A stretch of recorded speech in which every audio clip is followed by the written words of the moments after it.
চাওক, পোনপ্ৰথমে ক'ব লাগিব ৰাজ্যখনত দিনে কিমানকে অপৰাধ সংঘটিত হয়। পুৱা যেতিয়া বাতৰি কাকতকেইখন খুলি চাওঁ বা মিডিয়াসমূহ চাওঁ, তেতিয়া গম পাওঁ যে কিমান অপৰাধ সংঘটিত হয়। এই অপৰাধসমূহ নিৰ্মূল কৰিব কোনে? জনসাধাৰণৰ কাষত সহায়ৰ বা সাহসৰ হাতখন হৈ থিয় দিব কোনে? আৰক্ষীয়ে। এতিয়া খুদ আৰক্ষীয়ে যেতিয়া এনেকুৱা অপৰাধৰ আশ্ৰয় লয়, এনেকুৱা অপৰাধ কৰে, এনে বৰ্বৰতাৰ আশ্ৰয় লয়, আচলতে সমাজখনে ৰাইজে আচলতে কাৰ মুখলৈ বাট চাই ৰ'ব, সেইটো আচলতে ডাঙৰ প্ৰশ্নবোধক হৈ পৰিছে। কালি যিটো ঘটনা আমি দেখিবলৈ পালো, ফাঁচী বজাৰত এজন আৰক্ষীয়ে এজন ডেলিভাৰী বয়ক, তেওঁ ছাত্ৰ হয়, তেওঁ কটনৰ ছাত্ৰ হয়, সেইটো পিছত আহিব, তেওঁ এজন মানুহ, এজন ডেলিভাৰী বয়ৰ ওপৰত যিটো তেওঁ বৰ্বৰতাৰ পৰিচয় দিলে, যি অমানৱিক কাৰ্য কৰিলে, তাক আমি কটনৰ সমূহ ছাত্ৰই আমি ধিক্কাৰ দিছো, গৰিহণা দিছো।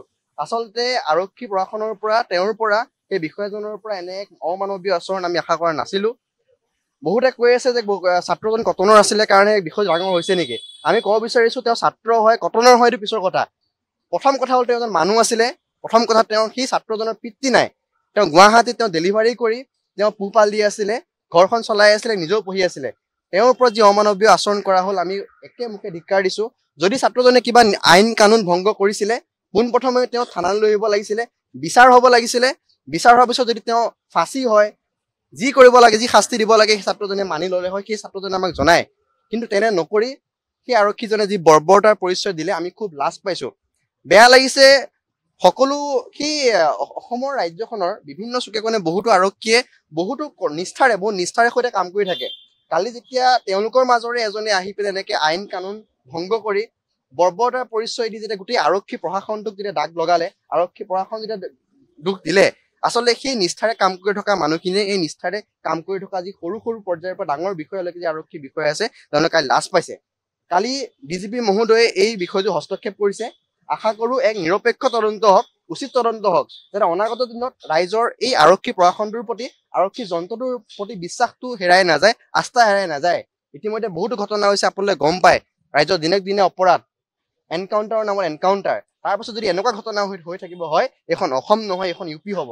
মাননীয় মুখ্যমন্ত্ৰী মহোদয়লৈ আমাৰ কটনৰ ছাত্ৰ সমাজৰ অনুৰোধ, যাতে বিষয়টি অতি গভীৰভাৱে তেওঁ অনুধাৱন কৰি ইয়াৰ উচিত তদন্তৰ ব্যৱস্থা কৰে, যাতে ৰাইজৰ এই যন্ত্ৰটোৰ প্ৰতি, এই যে বিপদ এটা হ'লে পুলিচৰ ওচৰলৈ যাম, এই যে ডকাইত এটা হ'লে, চোৰ এটা হ'লে যে আৰক্ষীৰ ওচৰলৈ আহিম, সাহসৰ হাতখন দিব বুলি আহিম, সেই বিশ্বাসটো যাতে ঘূৰি আহে, সেইটো সুনিশ্চিত কৰক। আৰু অনাগত দিনত যাতে অসমত কোনেও আৰক্ষী বিষয়াই যাতে এনেধৰণৰ বৰ্বৰতাৰ আশ্ৰয় ল'বলৈ সাহস নাপায়, সেই কথাটো যাতে সুনিশ্চিত কৰে, ইয়াৰ বাবে আমি দাবী জনাম।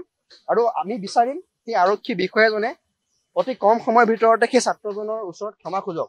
ছাত্ৰজন আমি জানিব পৰা মতে মানসিকভাৱে ভাগি পৰিছে, অত্যন্ত ভাগি পৰিছে। তেওঁৰ আত্মসন্মান লাঘৱ হৈছে।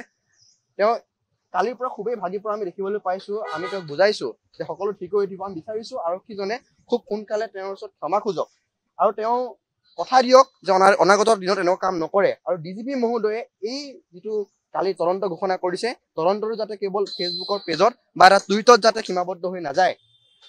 উচিত তদন্ত লওক, কঠোৰ তদন্ত লওক আৰু নিৰপেক্ষ তদন্ত লওক, যাতে দোষীয়ে শাস্তি পায়। আৰু এটা এক্সাম্পল ক্ৰিয়েট কৰক, যাতে অনাগত দিনত কোনেও এনেকুৱা ধৰণৰ বৰ্বৰতাৰ অমানৱীয় আচৰণ কৰিবলৈ সাহস নকৰে। চাওক, তেওঁৰ ছাত্ৰজনৰ লগত আমাৰ যদি কথা হ'ল কালি, ছাত্ৰজনে কৈছে যে মই খুব ভাগি পৰিছো। আচলতে ডেলিভাৰী দিবলৈ গৈ আছিলে, তেওঁ নিয়ম ভাঙিব পাৰে, তেওঁ মানুহ হয়, কিন্তু নিয়ম ভঙাৰ কাৰণে যি শাস্তি আছে, শাস্তিটো লিখা আছে নহয়, যে যদি এইটো নিয়ম ভাঙে, যদি হেলমেট নিপিনে ইমান ফাইন, যদি ট্ৰেফিক ৰুল ব্ৰেক কৰে ইমান ফাইন।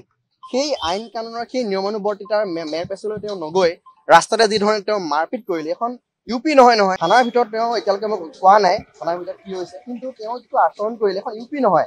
আৰু এখন বলিউডৰ চিনেমা সিংঘম চিনেমাখন নহয়। সিংঘম চিনেমাখনৰ চাগে জয়কান্ত চিক্ৰীও কালি লাজ পাইছে। চিনেমাটো এনেকুৱা ধৰণৰ ঘটনা সংঘটিত নহয়। নিশ্চয়কৈ আমি দেখা পাইছিলো যেতিয়া কটনৰ ছাত্ৰ ছাত্ৰীসকলে গছক লৈ প্ৰতিবাদ কৰিবলৈ গৈছিলে, তেতিয়াও এক অপ্ৰীতিকৰ পৰিস্থিতি উদ্ভৱ হৈছিলে। খুব আচলতে লাজ পাইছো, খুব দুখ পাইছো, ক'বলৈ কোনো ভাষা নাই। যে এতিয়া আপুনি অথনি যিটো কথা ক'লে যে ছাত্ৰজনৰ মাকো আৰক্ষী বিষয়া, আৰক্ষী প্ৰশাসনত তেওঁ নিয়োজিত হৈ আছে, কিন্তু এই গোটেই যে মানুহখিনি চিষ্টেমটোৱে বেয়া, মই এনেকুৱা নকওঁ। যে গোটেই আৰক্ষী এতিয়াও নিজে নিষ্ঠাৰে কাম কৰি আছে, সেই নিষ্ঠাৰে সেৱা বঢ়াই আছে, ঘৰটো পোহপাল দি আছে, কিন্তু এনে দুই এক মুষ্টিমেয় বিষয়াৰ কাৰণে গোটেই আৰক্ষী যন্ত্ৰটো বদনাম হৈ পৰে। নিশ্চয়কৈ শিকিব লগা আছে।